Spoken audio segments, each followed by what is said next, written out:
Muchas personas entienden que la sociedad está en una crisis tremenda. La mayor parte de la gente siente que estamos en una crisis muy profunda. Y hay personas que dicen, esto nunca había pasado antes en la historia del mundo. Hay personas que piensan que estamos viviendo el peor momento de la historia. Hace poco yo estaba calificando unos trabajos y uno de mis estudiantes dijo que nunca en la historia del mundo habíamos tenido una corrupción como la que tenemos hoy. Y la iglesia en muchas ocasiones piensa que eso es así, que nosotros estamos viviendo algo que jamás se había vivido y que entonces como que no tenemos mapas, no tenemos rutas, no tenemos estrategias para trabajar y para ser iglesia. Sin embargo, cuando nosotros vamos a la historia, nosotros encontramos algo bien interesante. Este no es el peor momento de la historia. Le damos la bienvenida a Prediquemos, un podcast sobre la predicación, el liderazgo y la teología pastoral. Con ustedes, el doctor Pablo A. Jiménez.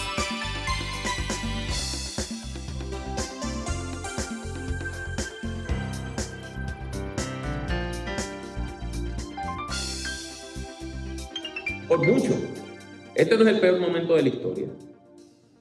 Cuando nosotros comparamos lo que tuvo que enfrentar la iglesia primitiva con lo que nosotros tenemos que enfrentar, nosotros estamos viviendo un mundo que es muchísimo mejor al mundo grecorromano.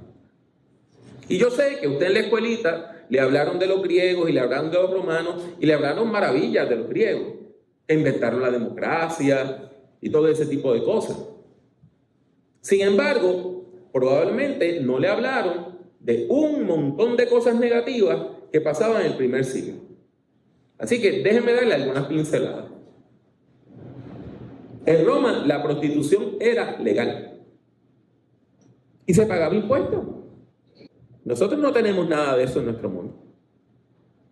No hay una sola instancia en nuestro mundo donde nosotros tengamos prostitución que sea legal. En todos nuestros países, en toda América, eso es un acto de ilegalidad. Pasa lo mismo con la niñez. Era normal que se abusara sexualmente de niños y niñas menores de 12 años. Completamente normal. Y si usted era esclavo, usted se tenía que someter a lo que su amo quisiera, aunque a usted no le gustara, aunque usted no lo disfrutara. Si el amo le decía a usted le toca hacer esto, ¿sabe qué? Le tocaba. ¿Y usted a quién iba a quejarse? ¿Dónde usted se iba a quejar? Si la gente hasta discutía, se preguntaban si los esclavos tenían alma. Y podemos seguir, pero no quiero asustarles tanto. Así que solamente le voy a decir dos cositas más. En Roma, en el tiempo del primer siglo, cuando nace la iglesia, en las grandes ciudades habían clubes nocturnos donde el espectáculo no era alguien cantando, eran violaciones sexuales, eran actos de bestialismo, de seres humanos teniendo contacto con animales. Hoy todo eso es ilegal.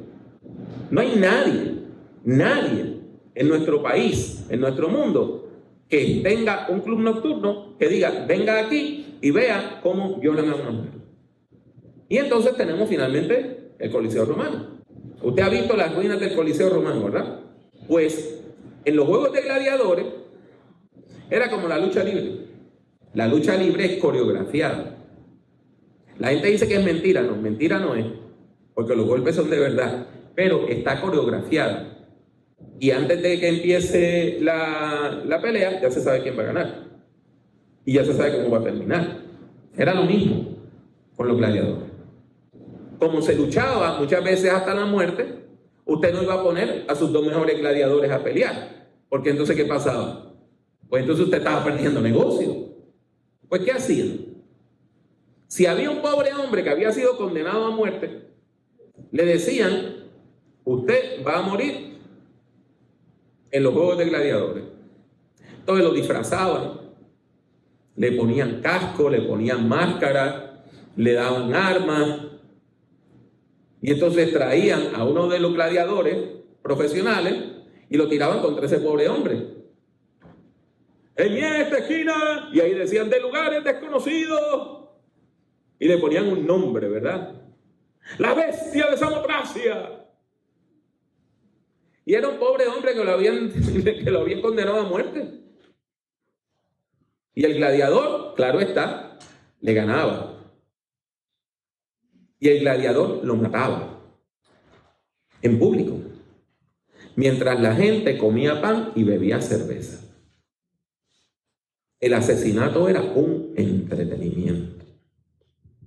Por lo tanto, lo primero que yo le quiero decir es que este mundo donde nosotros estamos es muchísimo mejor que el mundo donde la iglesia nació. La expectativa de vida del niño que cumplía 1 año era 21 años. La mayor parte de la gente moría a los 40 años. ¿Sabe cuántas personas llegaban a 80 años en el primer siglo?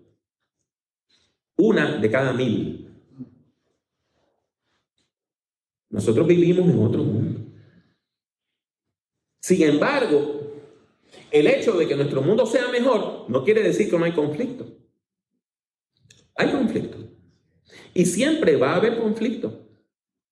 Porque la sociedad, cualquier sociedad que sea, nunca va a vivir de acuerdo a los valores del reino de Dios. Nunca.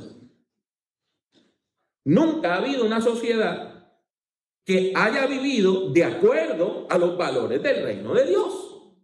Y usted me va a decir, hermano Pablo, pero usted se olvida. Los años 50, 1950, que de acuerdo a las personas que estudian estas cosas, fue la década donde más gente asistía a las iglesias en Estados Unidos. Y dice, ahí teníamos una buena sociedad. De veras. Usted se olvida de los problemas de los derechos civiles en los años 50. Mucha de esa gente que iban a la iglesia, venía una maestra de escuela y le decían, usted no puede votar porque no sabe leer ni escribir. Y era maestra de escuela. O era bibliotecaria. ¿Por qué? Porque era negra. Y mucha de esa gente que iba a la iglesia golpeaban a las personas que estaban peleando por sus derechos, ya fueran latinas, como en el caso del movimiento de César Chávez, o afroamericanas, como en el caso de la lucha por los derechos civiles, donde estuvo involucrado Martin Luther King. Esos jueces que los metieron presos, esos policías que le tiraron perros, esa gente que agarraban la toma de agua de los bomberos y le echaban agua a la gente que dinamitaron las iglesias, muchas de esas personas iban a la iglesia. Usted no me lo cree, ¿verdad que no? ¿No me lo cree? Yo hablé con una pastora y ella me contó que ella empezó a pastorear en el 1967. Y ella me dijo que en el county donde ella estaba, en el condado donde ella estaba, habían personas quemando cruces en las casas, en la yarda, en el patio de las casas de personas afroamericanas. Y que agarraban personas afroamericanas y le daban paliza. Y esas personas que le prendían fuego a las cruces se vestían de blanco. Y tenían un sombrero con una punta de capirote. Y se llamaban a sí mismos el Ku Klux Klan. ¿Sabe lo que ella descubrió? Que 3 de los líderes de su iglesia, que iban todos los domingos a su iglesia, 3 eran líderes del Ku Klux Klan en ese campo. Así que no crea que las cosas necesariamente eran mejor hace un tiempo atrás. Pero habiendo dicho eso, tenemos el problema de que la iglesia siempre va a estar en conflicto con la sociedad. Y leímos el texto, ¿verdad? El texto nos dice que el apóstol Pablo, que siempre trabajaba con un equipo misionero, que siempre andaba con un equipo misionero, se separó del equipo misionero por un tiempo. Y se quedó solo, varado en Atenas. Mientras el resto de la gente del equipo misionero llegaba para poder continuar la misión. Y él se va a pasear por la ciudad de Atenas. Y recuerde, este es un mundo donde no hay televisión, no hay radio, no hay internet. Así que ¿cómo la gente se divertía? Iban a las plazas públicas a escuchar personas hablar o personas cantar. No había radio. Así que usted iba a la plaza pública, allá había una persona cantando, otro estaba tocando, allá estaban haciendo como una pequeña obra de teatro, allá estaban personas dando discursos, y así la gente se divertía. Cuando llega Pablo a Atenas, ¿qué encuentra? Que hay una gran cantidad de templos en Atenas. Hay templos enormes dedicados a los dioses grecorromanos. Había templos dedicados a los emperadores romanos. Y entonces había toda una serie de templitos, hoy le llamaríamos como capillitas o altares, a montones de dioses de distintas partes del mundo. Y entonces había finalmente como un pequeño altar, que era como una etcétera, que Pablo dice que estaba dedicado al Dios no conocido, pero en realidad decía a todos los dioses y todas las divinidades del Asia. O sea, si usted no encontraba el dios o la diosa que usted adoraba, o los dioses que usted adoraba, por la mayor parte de la gente adoraba más de uno, en el resto de los templos podía llegar a ese altar, y ahí era como a quien puede interesar. Pablo se conmovió, le dolió el corazón cuando vio un país, una cultura completa sumida en la idolatría. Dependiendo de la traducción que usted lea de la Biblia, va a decir que se sintió triste, se sintió dolido, se sintió indignado. Pero ese es el punto. El punto es que se conmovió al ver aquello. Y comenzó a predicar. Entonces la gente se preguntaba que quién era él. Predicador de dioses nuevos. ¿Vieron? Dioses. Porque ellos siempre pensaban que habían más de un dios. Y los dioses eran intercambiables, ¿saben? Si usted era griego, iba a Egipto y usted decía, no, yo adoro tal dios en Grecia. Y dice, pues aquí a ese dios se le llama tal. Entonces se establecía equivalencia entre las divinidades. Y le da la oportunidad a Pablo de predicar. Yo quiero llamar su atención entonces a la estrategia que utiliza Pablo. Pablo se puso en medio del Areópago y tomó la palabra. Ciudadanos atenienses, observo que ustedes son sumamente religiosos en todo lo que hacen. Y eso es cierto. Los romanos eran bien religiosos. Los romanos oraban muchísimo, ¿sabes? Hasta en el mercado a veces iban y había una señora que representaba a la diosa buena, a la bona dea. Y la gente le oraba. Y le ponían flores, y le ponían incienso. Y los romanos eran bien supersticiosos, los griegos y los romanos eran bien supersticiosos.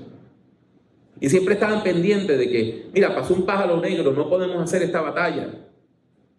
Siempre estaban buscando augurios. Y Pablo correctamente dice, ustedes son muy religiosos. Versículo 23, al pasar y fijarme en sus lugares sagrados, encontré incluso un altar con esta inscripción, a un Dios desconocido. Pues bien, eso que ustedes adoran como algo desconocido es lo que yo les anuncio. O sea que él lo que hace es que entra en diálogo con esa cultura corrupta. Pablo no empieza a decir, todos ustedes se van a ir al infierno. Pablo no empieza a decir, vamos a pasar una ley para que la idolatría sea ilegal. Pablo no dice eso. Pablo no les habla con desdén, como diciendo, sigan así, ustedes se van para el infierno, pero yo me voy para el cielo. Yo no sé para dónde se va, pero yo voy para el cielo. Pablo entra en diálogo con ellos. para enseñarles, para sacarlos de la ignorancia y llevarles al conocimiento de la verdad en Cristo Jesús. El Dios que hizo el mundo y todo lo que hay en él es el Señor del cielo y de la tierra. No vive en templos construidos por hombres. Así que todo esto que ustedes tienen aquí es inútil.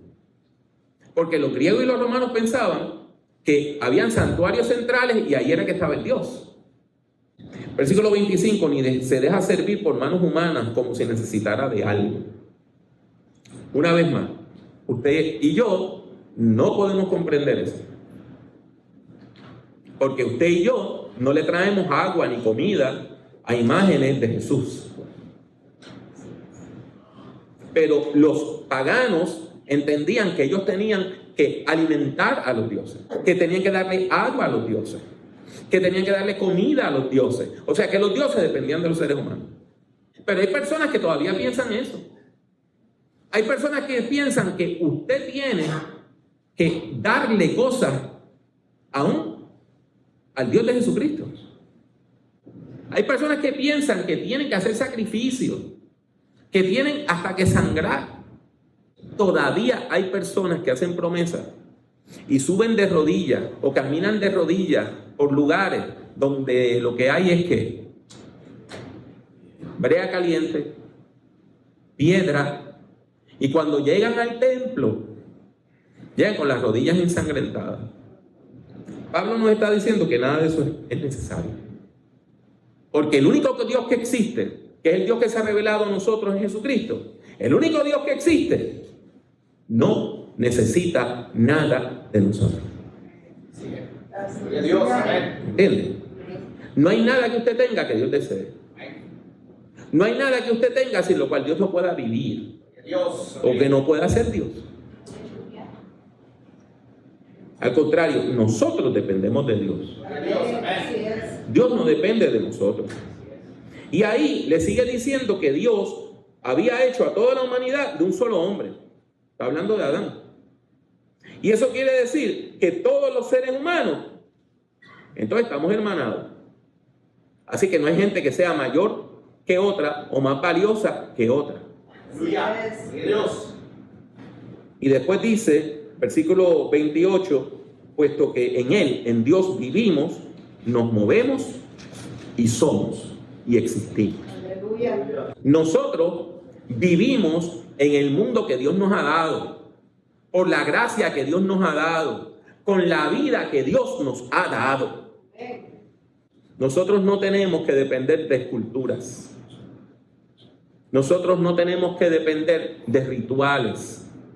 Lo que necesitamos es desarrollar una relación con ese Dios que se ha revelado a nosotros en Jesucristo. Dios, aleluya. Usted puede seguir leyendo el capítulo y va a encontrar que cuando Pablo habló de la resurrección, hasta ahí llegaron muchos griegos y dijeron: hasta aquí llegamos, nos vamos, esto es una tontería. ¿Por qué? Porque en la mentalidad de los griegos, ellos pensaban que el alma de todos los seres humanos era buena y que el cuerpo de todos los seres humanos era malo. Ellos pensaban que cuando usted moría, no importa lo malo que usted hubiera sido, si usted tenía espíritu, porque ellos pensaban que había gente con espíritu y gente que nada más tenían alma, que es otra cosa, que si usted tenía espíritu, y se iba a volver a Dios, como ellos lo entendieron, específicamente al logos, y que el cuerpo siempre se iba a destruir. Para los griegos era locura la idea de la resurrección de un cuerpo. Y cortaron la comunicación con Pablo. Y se fueron.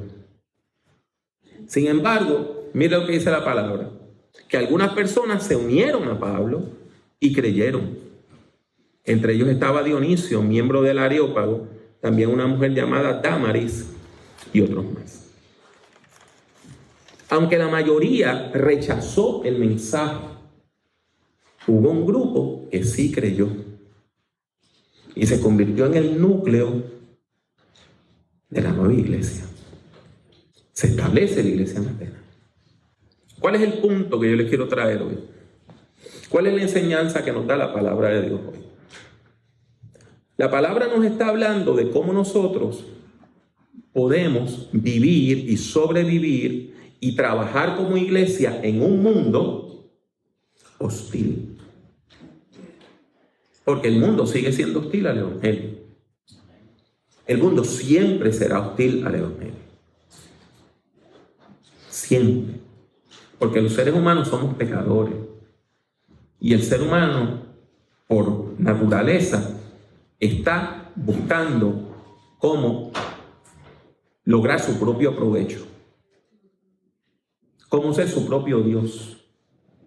Por lo tanto, en toda cultura, en todo país, en todo tiempo, siempre habrá personas hostiles al mensaje cristiano. ¿Cuáles son las opciones que tenemos como iglesia? Un eticista estadounidense llamado Richard Niebuhr dijo que hay 5 opciones. Una de las opciones es sencillamente ver a la iglesia como algo que siempre está en contra de la cultura y la cultura siempre está en contra de la iglesia y vivir en una batalla constante entre iglesia y la cultura. Y hay muchas iglesias que viven así. Hay mucha gente que vive así. Siempre viendo a la sociedad como enemiga. Y eso lleva a que mucha gente de la sociedad vea a la iglesia como enemiga. Y esa es una batalla que al final nos hace daño tanto a personas cristianas como no cristianas. Hay personas que quieren que la fe esté debajo de la cultura. ¿Qué quiere decir? Bueno, que si la gente de este país quiere hacer algo que no es bíblico y que está en contra de Dios y que está en contra de mi fe, yo tengo que obedecer no a la Biblia, sino al Estado. ¿Quiere que le dé un ejemplo? ¿Usted recuerda que hubo una guerra que se llamó la Segunda Guerra Mundial? Usted sabe que hubo un señor, un dictador que se llamaba Hitler, y que Hitler ordenó el asesinato de millones de personas inocentes. Usted sabe que la iglesia luterana, que era la iglesia oficial del Estado, apoyó a Hitler. Usted sabía que la iglesia católica se declaró neutral en la Segunda Guerra Mundial. Están matando millones de personas inocentes. Nosotros no nos vamos a meter, somos neutrales. ¿Cómo usted va a ser neutral cuando están matando gente inocente? Por lo tanto, eso de que la fe esté debajo de la cultura no funciona. En los países islámicos se han ido al otro extremo. La fe está por encima de la cultura. Entonces, hay un líder religioso musulmán, un ayatollah, un imán, que establece las leyes. Y hay una legislatura, y la legislatura pasa una ley, y hay un presidente, el presidente pasa la ley, pero si el ayatollah dice, no, vamos a aceptar otra cosa, la gente a quién obedece, al ayatollah. Así que eso de que la fe esté por encima de la cultura, no funciona tampoco. La cuarta opción es verlo como dos cosas separadas. Como que la iglesia es donde yo vivo mi fe, y la sociedad es donde yo soy ciudadano, y una cosa no tiene nada que ver con la otra. Y hay gente que vive así. Son cristianos cuando están en la iglesia, y cuando están fuera de la iglesia son como cualquier otro ciudadano. Eso en el fondo tampoco nos satisface. La quinta opción es ver a Jesucristo, ver la fe de Jesucristo, ver el Evangelio como aquello que transforma nuestra cultura. Para eso tenemos que entrar en diálogo con la cultura. Para eso tenemos que hablar con la gente que no cree. Para eso tenemos que preguntarle a la gente qué es lo que tú crees y nosotros decirle lo que nosotros creemos. Y usted tiene que estar preparado para que mucha de esa gente diga, yo no acepto lo que tú dices, y nos rechacen. Pero siempre van a haber personas que van a responder diciendo que sí, que quieren una relación con Dios por medio de Jesucristo en el poder del Espíritu Santo. Aleluya. Usted me va a decir, entonces, hermano Pablo, ¿qué me toca a mí como cristiano? Cuando usted va a la Biblia, hay otro texto que es importante. Al final del capítulo 1 del Evangelio según San Juan, Jesús ya ha llamado a sus primeros discípulos, y entre ellos hay un muchacho llamado Felipe. Y Felipe está lleno de gozo y de alegría. Y él encuentra a un amigo que era compueblano. Ambos venían del mismo pueblo, de Betsaida. Betsaida quiere decir la casa del pescado. La casa del pescado. Entonces, él va y le dice a este muchacho, a Natanael, a su compueblano, a su paisano: hemos encontrado a Jesús de Nazaret, el hijo de José, aquel de quien escribió Moisés en la ley y de quien nos escribieron los profetas. Y le testifica que Jesús es el Señor. Le testifica que Jesús es el Cristo. ¿Cuál fue la reacción primera de Natanael? ¿Él creyó? No. De Nazaret, replicó Natanael, ¿acaso de allí puede salir algo bueno? De crimen. Hoy le llamaríamos racismo, ¿verdad? ¿Viene de ese lugar? De ahí no sale nada bueno. ¿La reacción de Natanael fue positiva? No. Fue negativa. La reacción de Natanael no solamente fue negativa, fue ofensiva, fue insultante. ¿Qué hizo Felipe? ¿Lo mandó al infierno? ¿Qué hizo Felipe? Empezó a discutir con él a los golpes. Empezó a decirle palabras soeces. La palabra nos dice que le contestó Felipe: ven y ve. Ven y ve. Y cuando entonces él se encuentra con Jesús, antes de que Natanael abriera la boca, Jesús dice: aquí tiene a un verdadero israelita en quien no hay falsedad. Y él dice: pero ¿de dónde tú me conoces? Le dice: mira, es que antes de que Felipe te llamara, que tú estabas sentado debajo de una higuera, yo te vi. Y ahí él creyó. Y Jesús le dice: ¿y por esto nada más tú crees? Si lo que viene es mucho más grande. Aleluya. Gloria a Dios. La gente no se convierte porque usted los convenza. Uno no se convierte aquí, en la mente. Uno se convierte en el corazón. Gloria a Dios. Y uno se convierte cuando uno tiene un encuentro con Jesucristo. Amén. Señor.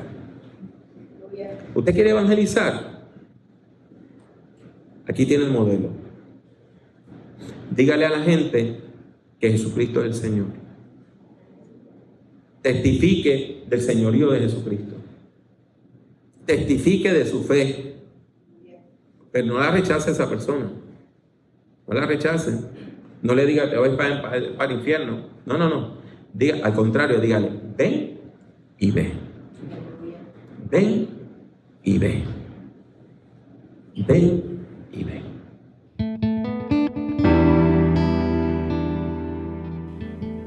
Gracias por escuchar Prediquemos. Puede encontrar otros escritos, audios y videos del Dr. Jiménez en su página personal www.drpablojimenez.com.